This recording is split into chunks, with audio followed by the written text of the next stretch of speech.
Hello and welcome to episode 11 of the Vegan Next Door podcast.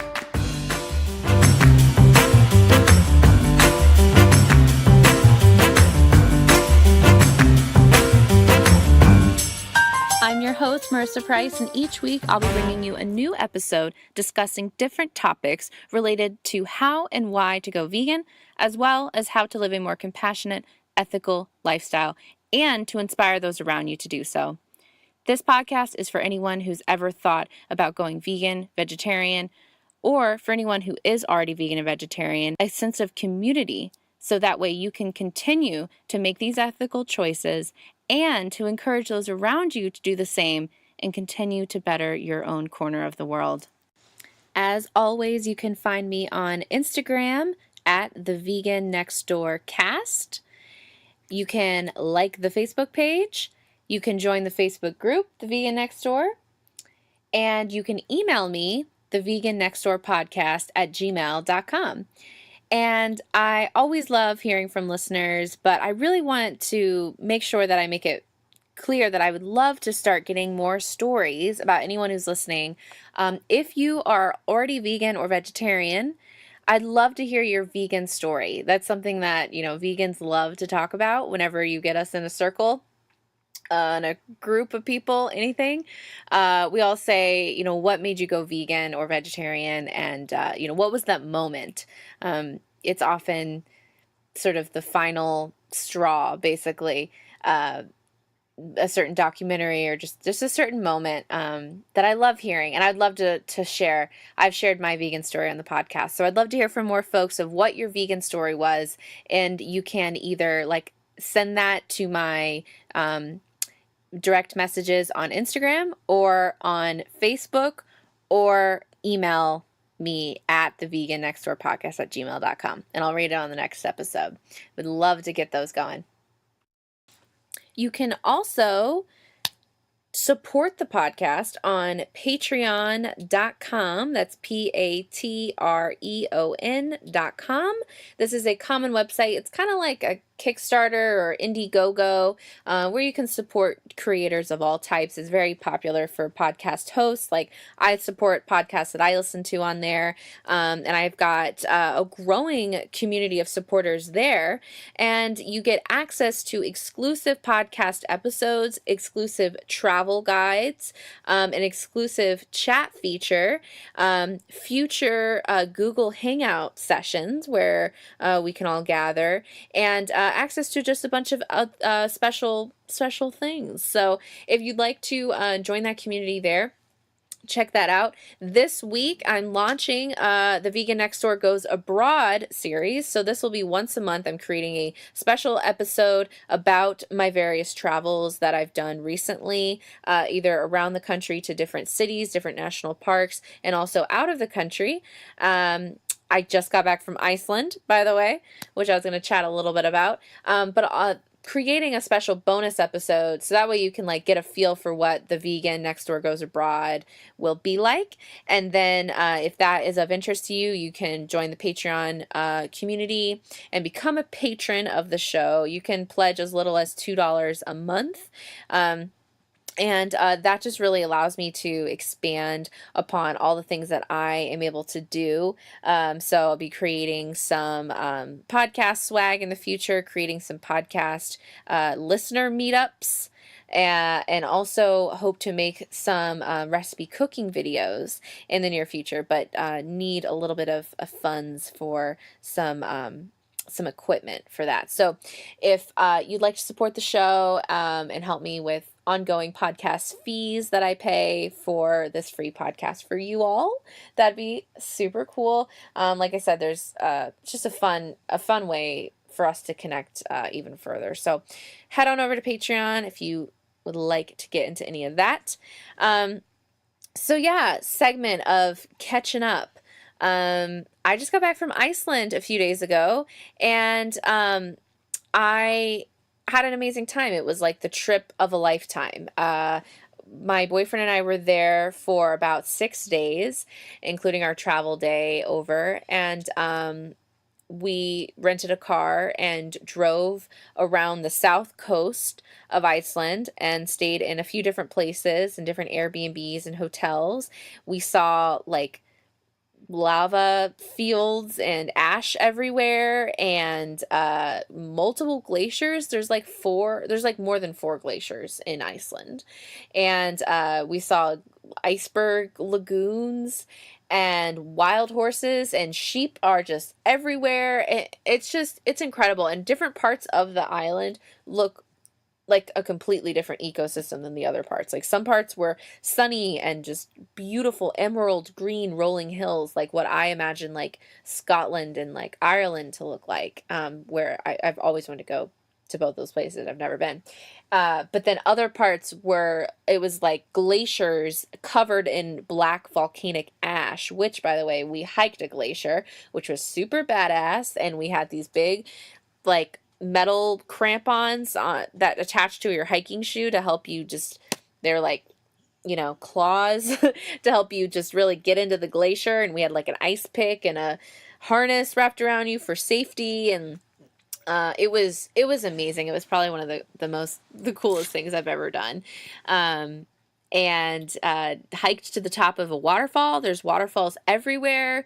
There were multiple rainbows every single day. Like in many ways, if you've ever been to Hawaii, which I grew up in Hawaii, in many ways Iceland was like Hawaii, with the waterfalls and the lush green and the rainbows, and the volcanoes, but just kind of like a whole other element because you're like in the Arctic Circle. So we also saw the Northern Lights. You guys, whoa, we saw the Northern Lights. Like, you can only see the Northern Lights in the winter time, and there September is considered the winter time. But so that's like the cusp, like September through March is when you could possibly see them, and we actually saw them, so we were incredibly lucky. And also vegan food is so accessible in Iceland. Like pretty much everywhere you go, there's a labeled vegan option on the menu, and in many cases it was delicious. And then in Reykjavik, the capital city, there were like entirely all vegan restaurants. Like there were multiple. It was hard for us to pick where to go for different meals. So it was just incredible. And I'm really into Nordic culture. Like a couple years ago, if you remember the word hygge, it's spelled Hygge, was like a super popular thing. And it was like the Danish culture of like, the like the philosophy of coziness.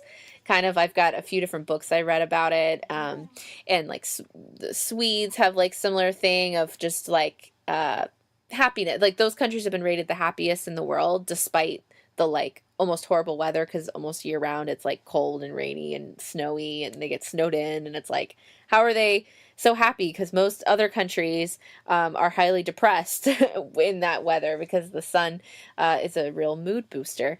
But anyway, those books are really interesting, side note, but I just love like the whole Nordic culture, and Iceland is considered part of like the umbrella of Nordic culture. I mean, although each of the countries are different in their own respects. So it was just really cool. It was like the trip of a lifetime. I'm just going to be fantasizing about it forever.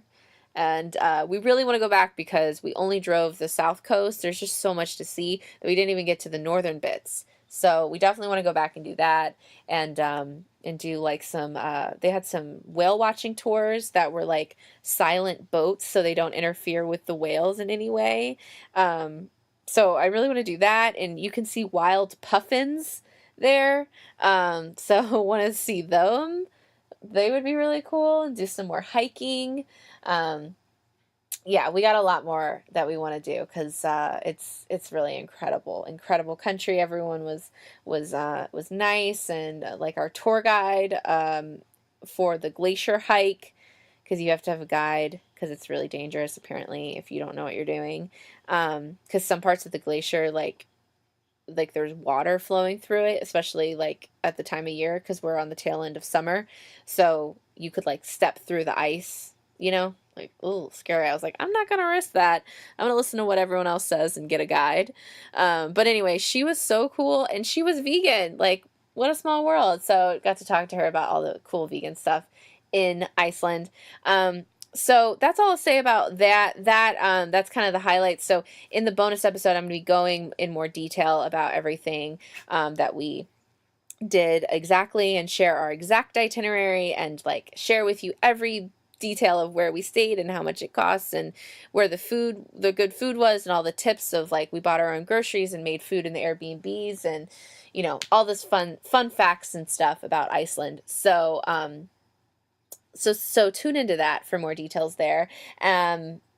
Yeah. So cool. Okay, and then now on to the news segment.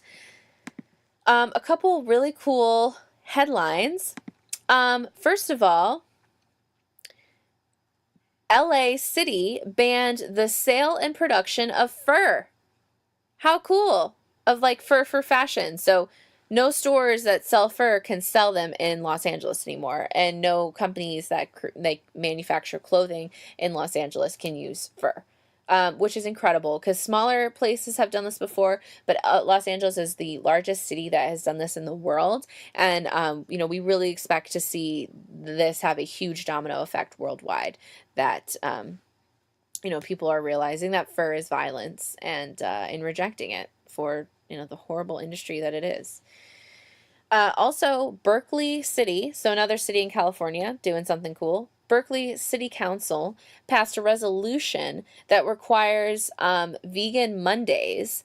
So for any food served at city events or meetings that take place on Mondays, it has to be all vegan. How cool is that? That's really cool. And and we'd expect that from Berkeley. Well, not that we would expect that. We would expect that if something like that was going to pass, it would be in Berkeley. But again, this just goes to show that it's probably going to have a huge domino effect. So we're already seeing other cities popping up that are hoping to pass similar resolutions. So really, really cool. Okay, also Del Taco, if anyone is familiar. They are adding vegan meat crumbles to their menu. So they're using Beyond Meat beef crumbles, but it's a specially formulated version of it. But because you can buy Beyond Meat beef crumbles in grocery stores. They're delicious. It's a vegan meat replacer that's made with pea protein. It looks and tastes just like ground beef. But they're adding a specially formulated version of it to their tacos at their 2 Los Angeles locations. So they have one in Santa Monica, one in Culver City. And they're going to just put that out there. And then they're going to be expanding those plant-based offerings nationwide. So you can substitute the vegan meat in any of their meat-based dishes like burritos, fries, nachos. But then they're also going to have on the menu 2 special prepared menu items. The Beyond Avocado, which features lettuce, tomatoes, avocado, and a corn or flour tortilla. And the Beyond Taco, which is like made with the same stuff. And it comes with cheese, but you can just get it without the cheese, and then it's vegan. So this is incredible. Like, I love Taco Bell. I don't even think Del Taco exists in Virginia. But, if Del Taco's doing this and they're going to be doing it nationwide, I can really see like Taco Bell doing something like this, because Taco Bell already has like a vegan menu. So, in some places. So, just super cool, super exciting stuff. Yeah, good stuff. So, now, let's head over to the main event of today's episode. Today, we're discussing the intersection of feminism and veganism. So I thought this topic is a great one to do an episode on. I've always intended to do an episode on this. It's something that's near and dear to my heart because I think I've mentioned it on the show before. That is one of the major things that made me go vegan, was because I had already identified as a feminist, and was really involved in a lot of social justice activism and feminism things. I performed in the Vagina Monologues. I read My Angry Vagina, if anyone's familiar with that one. It's arguably the most fun one that you can do, and I did it 2 years in a row at George Washington University. Thank you very much. It was very, very fun. So shout out to the excellent GW Feminist Student Union that puts that on every year. And and they're incredible women. You know, and I say this also to preface, this is in no way, you know, a direct criticism of any women, and any feminists who may not be vegan. But I feel that if you are able to be your best feminist self, that you should be vegan. So, also a little context on this topic. The reason I'm doing it this week is because I was involved in a video series done by PETA, People for the Ethical Treatment of Animals. And if you follow me on Instagram, you saw I was actually filming this back in June in Los Angeles, and we got to go to the YouTube space out there and film it, and it was very, very professionally done. Production value was incredible. I had someone coming up with my outfits and a million different people working on my hair and makeup, and all cruelty-free makeup, by the way. It's very great. No animal testing. But anyway, it's a series of videos called PETA Reveals.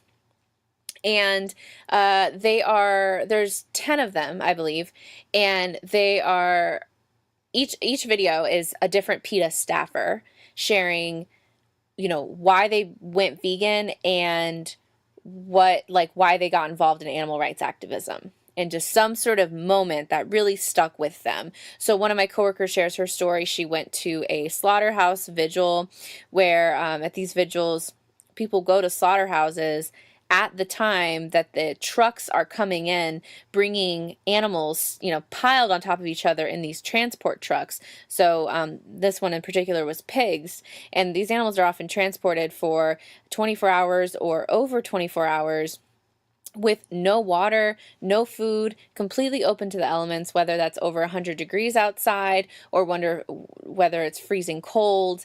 And they're completely packed in these trucks on their way to being slaughtered. So it's completely heartbreaking going to these vigils. I've actually never been to one myself. Just watching videos of them, I have a breakdown. So I'll go to one eventually. I'm just afraid of what it'll do to my mental health. But people that go to these, there's sort of two different reasons to go to these vigils, and this is a movement that's gone all over the world. And so people go to these vigils, one, to be there to witness the suffering of these animals, because you're able to give one moment of kindness to these animals before they're slaughtered. In their entire lives, they've been given no kindness, being raised on factory farms, which over 99% of the animal products that people buy in stores that come from the animals who are killed and tortured, they all come from factory farms. So these animals are not treated well in their entire lives, and often the trucks will stop for a total of like 3, 4, 5 minutes and allow activists to give water to these pigs because they are so thirsty, because they've been in this transport truck for 24 hours or longer with no water. And the pigs are just so thirsty, and they drink it, and it's a moment that someone's able to give them kindness. And now, mind you, this is through these tiny little holes in these transport trucks. So people have got these like water like misters with like, you know, like a long arm to reach through it, or they put their arm and squeeze water bottles for the pigs.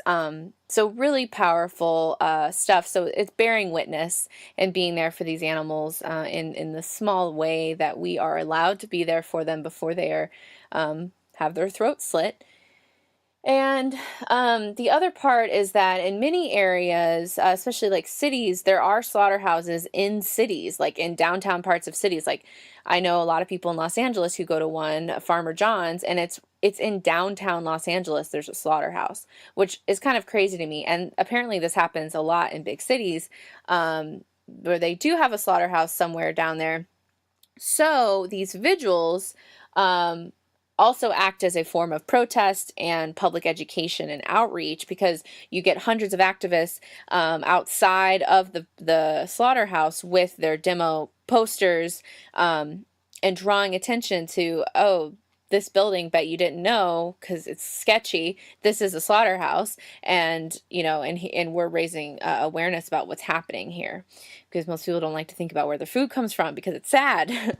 So anyway, a little bit of a tangent about the Save movement. That's what it's called. It all started with Toronto Pig Save. If you want to look them up, incredible organization, and it has spread all over the world.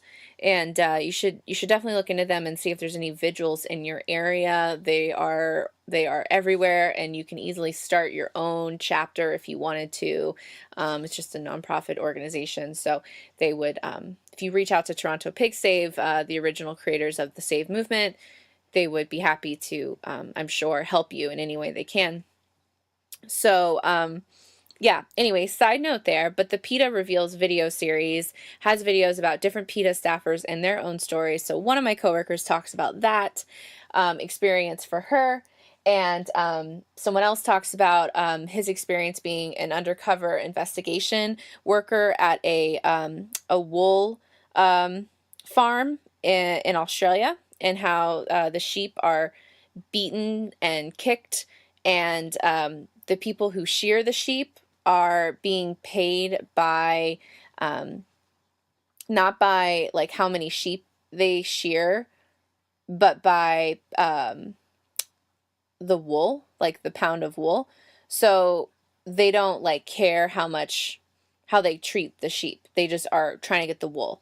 So they're coming at them with these shearers, and often the sheep are cut very, very painfully, and often they're just killed. Sometimes their throats are just completely cut, or they're slashed so deeply that it's really beyond repair. And because all of these animals, anytime animals are being used for like products, quote unquote, they're being treated as basically as inanimate objects. They're not being respected as living beings that need to be taken care of. So I'm sure you can imagine that if you're dealing with production on a large scale, which, like I said, really anything that comes from animals is almost always on a large scale, at least in the like slaughterhouse and processing facilities.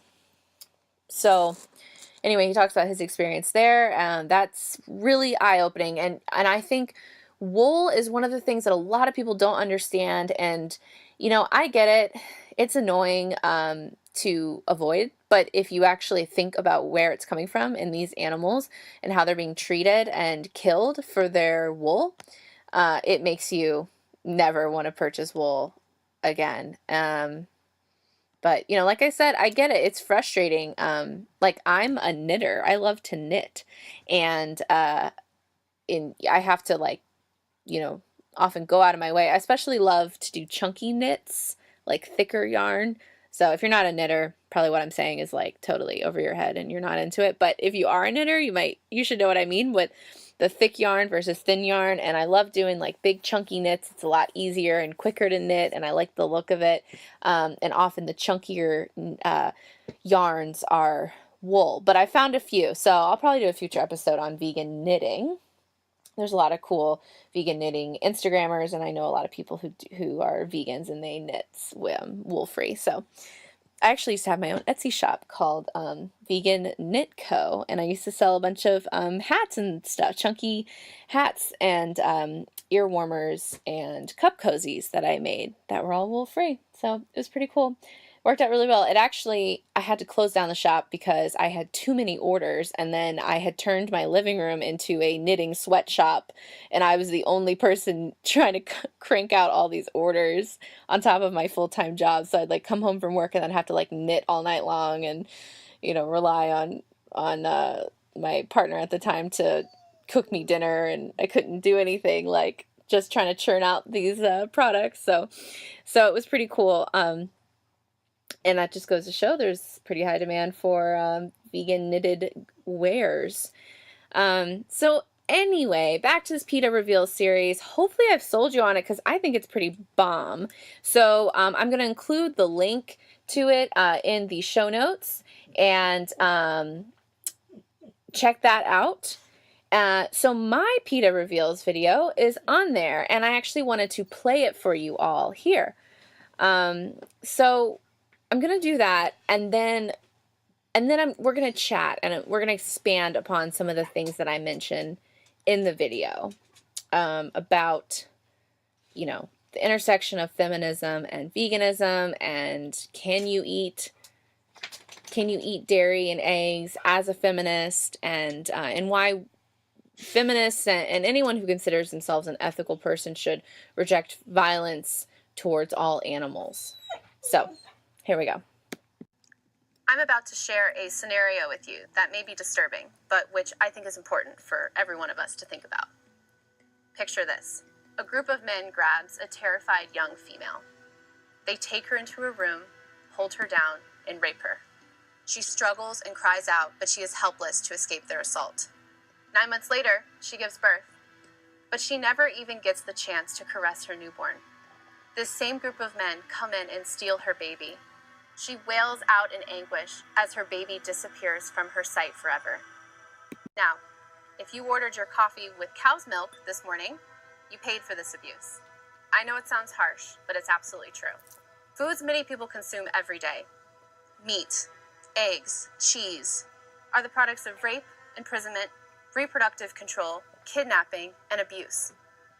Yet, many people who consider themselves ethical, conscious people, many people who consider themselves feminists, are unthinkingly supporting this violence towards females every single day by consuming these cruel foods. I know because I used to be one of them. I was a member of the Feminist Student Union at the George Washington University. I performed in the Vagina Monologues. I devoured feminist theory. I remember thinking that I felt so enlightened and socially conscious. I even considered myself something of an animal rights advocate because I had been vegetarian since I was 7. Yet, I still consumed milk, cheese, and eggs. Then, one day, my mind was blown, and my world changed forever when a friend gave me a copy of the book, The Sexual Politics of Meat by Carol J. Adams. Never before had I thought about the link between eating meat and the patriarchy. Yet, I found myself agreeing with the author when she said that both women and animals are objectified, then fragmented into body parts, and then consumed, either literally or metaphorically. And if you think about it, the entire factory farming system is built on exploiting female bodies. Consider the pork industry, for example. Here, mother pigs are treated as nothing more than breeding machines. In order to force them to churn out tons of babies, who are then taken away, fattened up, and sent to slaughter, these mother pigs are forcibly impregnated and kept in metal crates so small that they can't even turn around. They develop painful ulcers on their shoulders from the constant pressure of lying, nearly immobile, on the cold, hard floor. And their bright minds spiral into depression and madness because their life is spent doing nothing more than looking out from behind bars. Cows on dairy farms are treated in much the same way. They are violated over and over again. They are forcefully impregnated on what the industry calls a rape rack. Yes, that is what they actually call it, a rape rack. Only to have their beloved calves torn away from them so their milk can be stolen and sold for human consumption. Hens on egg farms are kept in tiny wire cages so small that they can't even spread their wings, just so their eggs can be stolen and sold. When their usefulness runs out, so when they can no longer breed or produce massive quantities of milk or eggs, these females are then rounded up, sent to slaughter, and their flesh chopped up for humans to dine on. Every single one of these animals is an individual with feelings, desires, and families, just like you and me. Yet here they are treated as if their lives count for nothing, except for what their bodies can do for us. Being confronted with all of this shook me to the core. I had had the audacity to call myself a feminist, yet here I was paying for others to systematically exploit and abuse these females in the worst possible ways. How could I condone the same violence and hatred towards animals that the patriarchy inflicts upon women?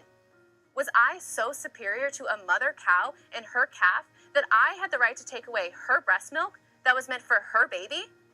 The answers to these questions were settled for me during an internship in Washington, D.C., where I lobbied for animal rights legislation on Capitol Hill. Here they had the interns watch the documentary Peaceable Kingdom. This film shattered any remaining excuse I had had for not being vegan. I will never forget one scene in particular where a calf is torn away from his mother. The baby kicks and screams, but workers drag him away by his legs. I'm very close to my own mother, so imagining this happening to us when I was a baby completely broke my heart. I knew then I couldn't deny my complicity in this abuse any longer. Every splash of milk in my coffee, every slice of cheese pizza I ate was subsidizing horrific exploitation and suffering. I knew then I could never support the dairy or egg industries again. So now, at an incredible time when amazing women are rising up and sharing their stories and saying, time's up on abuse and exploitation, it's time for feminists and every decent person to say no more to the ways that our sisters of other species are being systematically exploited in the food industry. It's time to acknowledge that imprisoning billions of victims, cows on dairy farms, sows on pig farms, hens on egg farms, solely because they are female, is the opposite of feminism. We have the opportunity to make a conscious, ethical, feminist decision 3 times a day. Simply by what we put on our plate, we can choose to exploit and enslave, or we can choose to empower and liberate. I am a feminist and I am vegan because I reject violence towards all females. I believe that everybody has a right to live life as they choose and to be treated with dignity, respect, and equality. Will you join me? Thank you.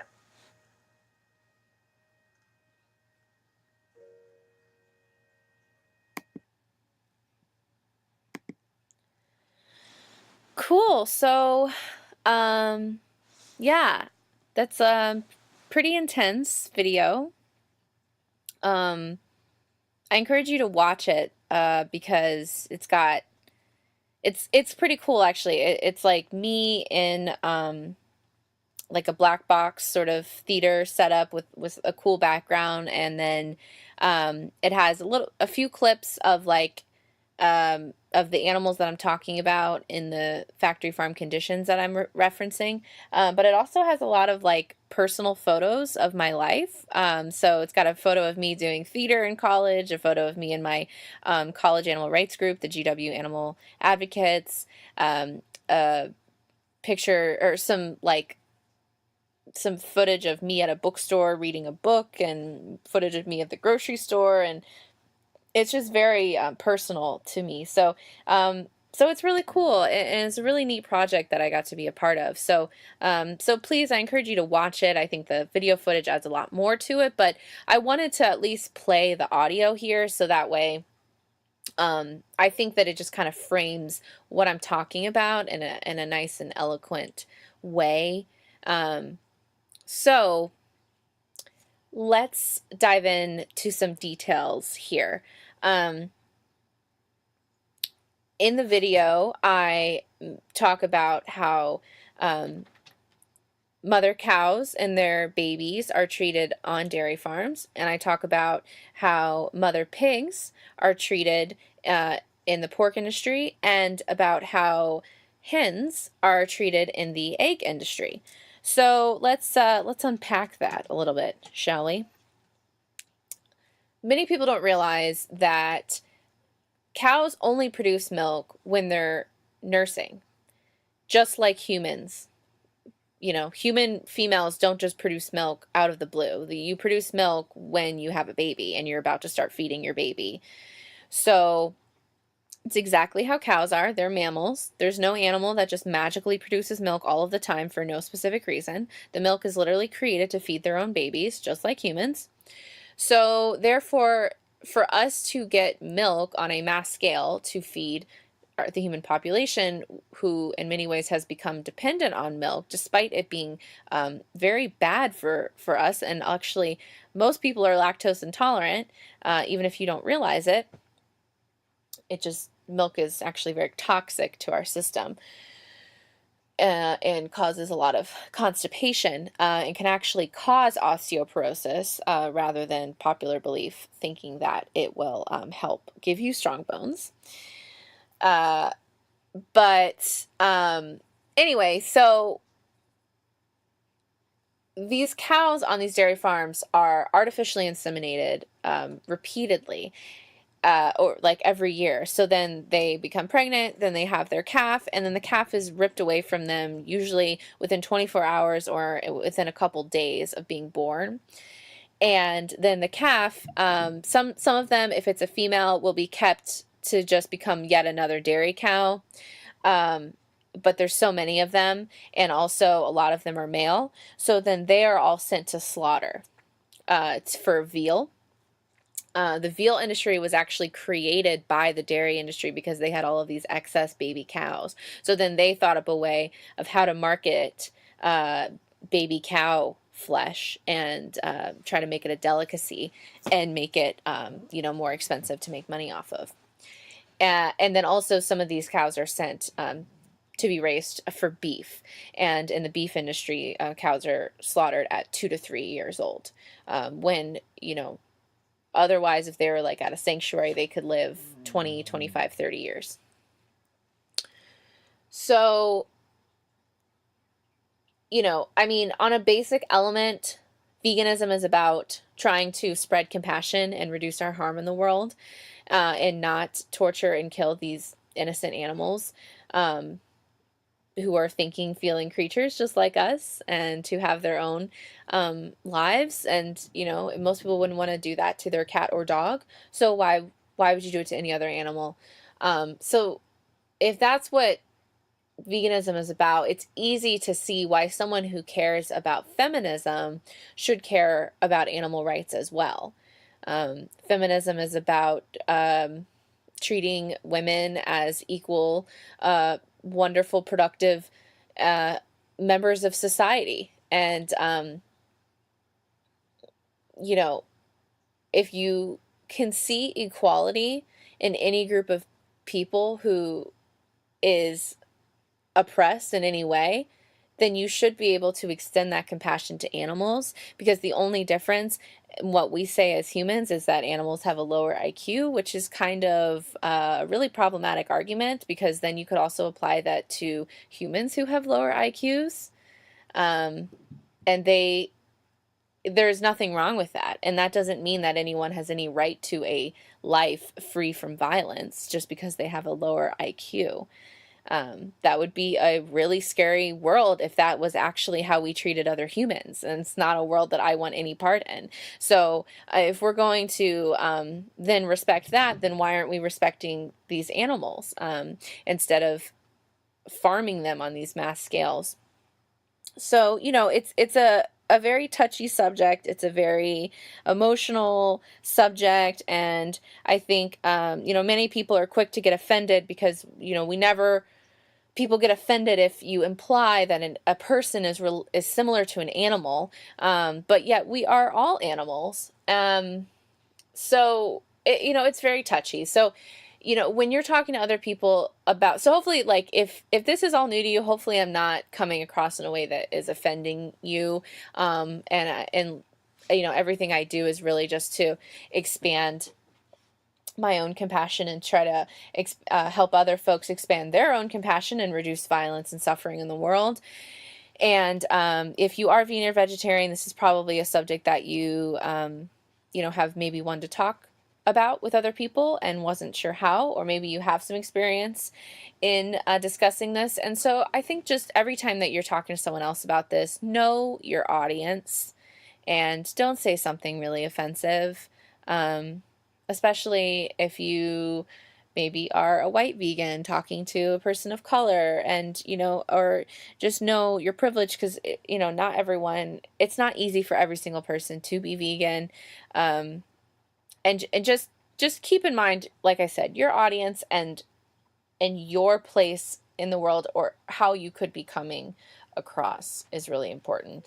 So that's kind of just all I'll say about that for now. But back to the dairy industry, I think that for a lot of mothers, it's really easy to see this parallel between the mother cows and their baby calves, because as seen in the video that I was just talking about, the PETA Reveals video, there's some footage that I talk about there about calves being separated from their mothers right after birth, and it's truly heartbreaking.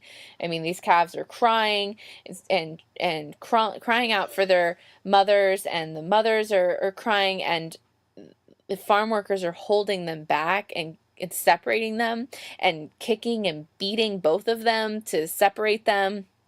And this is normal standard industry practice. This isn't like one or two times. This is how every dairy company operates, because they could not have a profit if they did not separate the babies from the mothers. There wouldn't be enough milk in that case to make a large scale profit. So yeah, so that's how it is. So it's a little similar. So in the pork industry, like I mentioned in the video as well, the mother pigs are treated as breeding machines for the babies. So that she has her litter, and then they do allow them to be with the mother for a few weeks, but this is just to allow them to nurse and fatten them up, and they're actually kept in separate crates.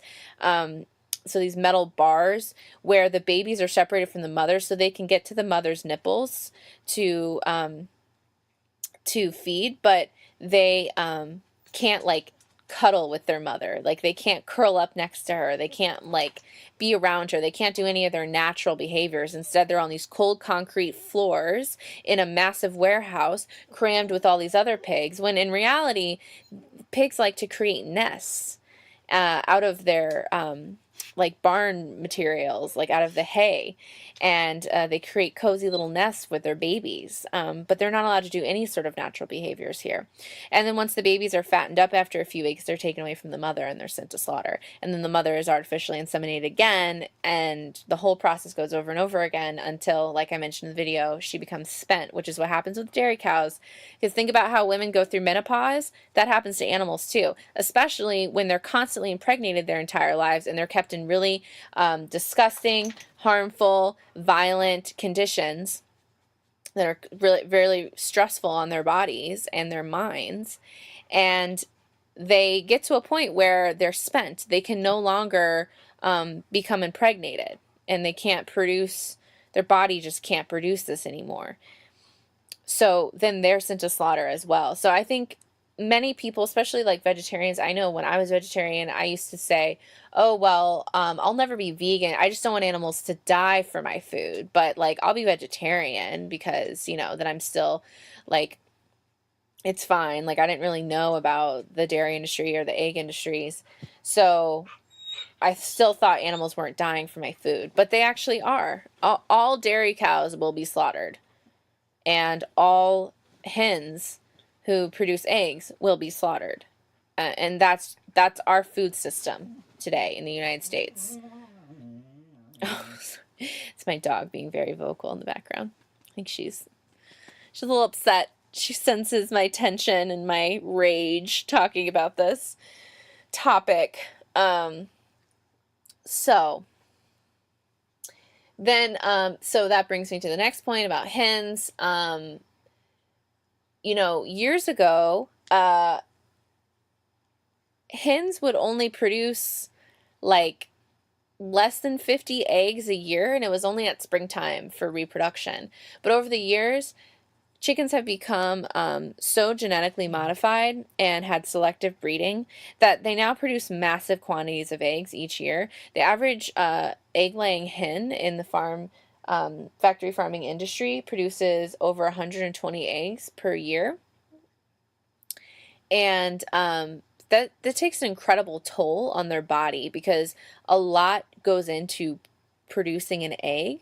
The egg itself, when it's being produced inside the chicken, it leaches so many nutrients from the bones of the chicken. So actually, we see that egg-laying hens only live on average 2 years in the industry, whereas if they lived on a sanctuary, they could live maybe over 5 years. But again, because of the selective breeding and being genetically modified, they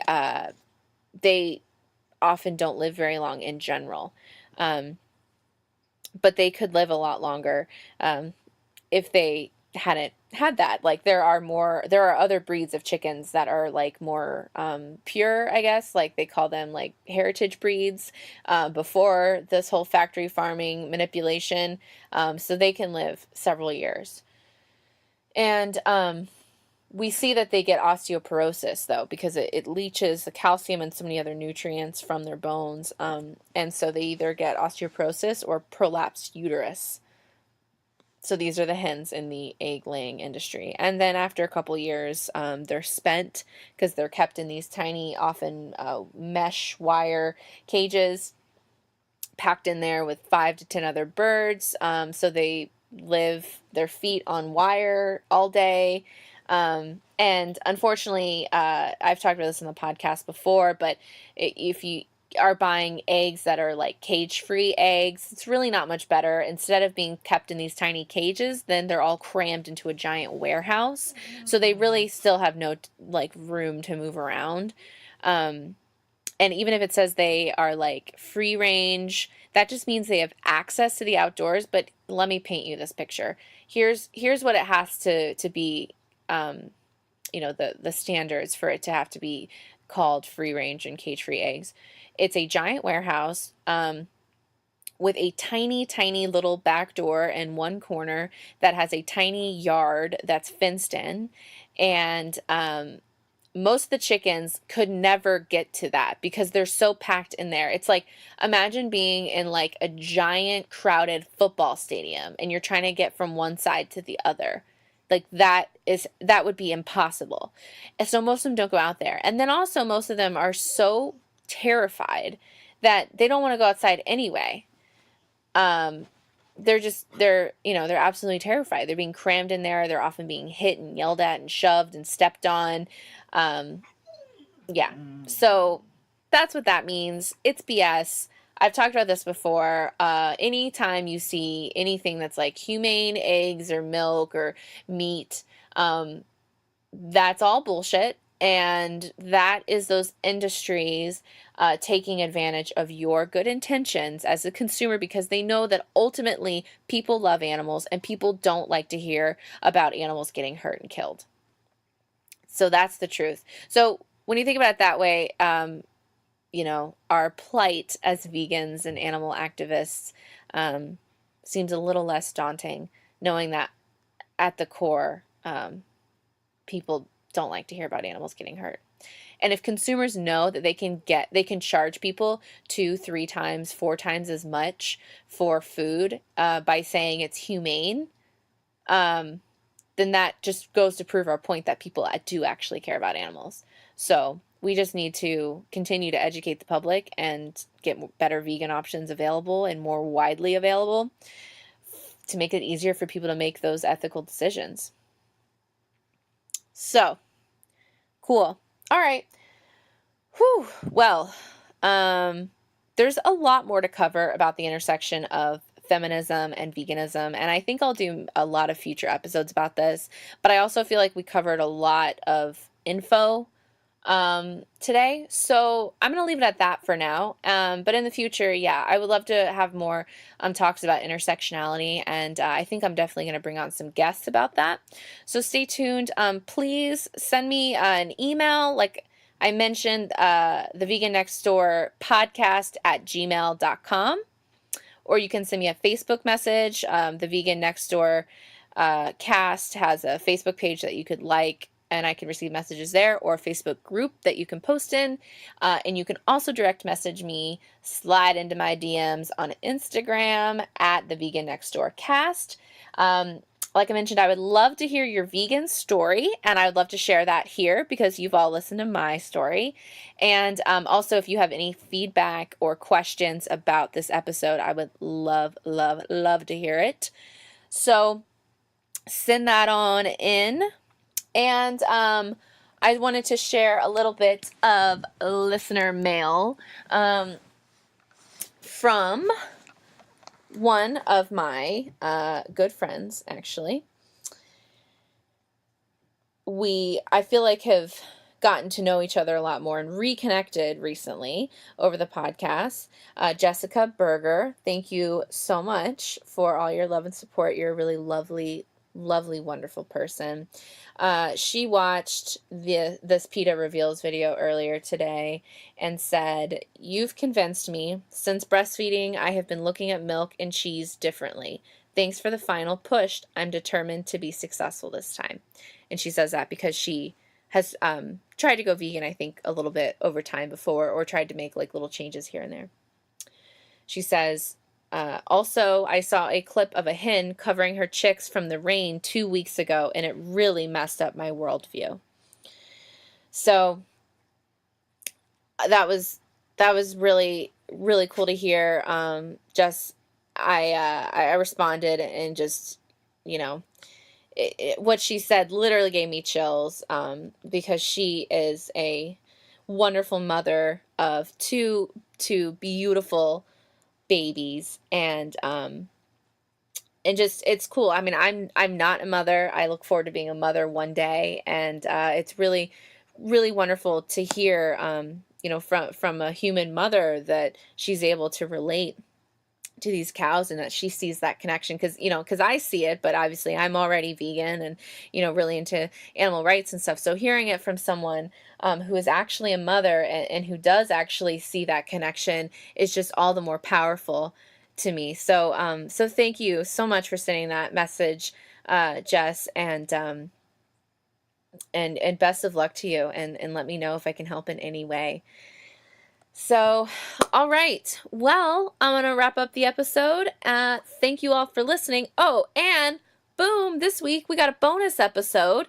So, head on over, back to wherever you get your podcast. Listen to the bonus episode where I'm launching the first vegan travel guides that I'll be doing that are special for my Patreon supporters. So, you can head on over to Patreon.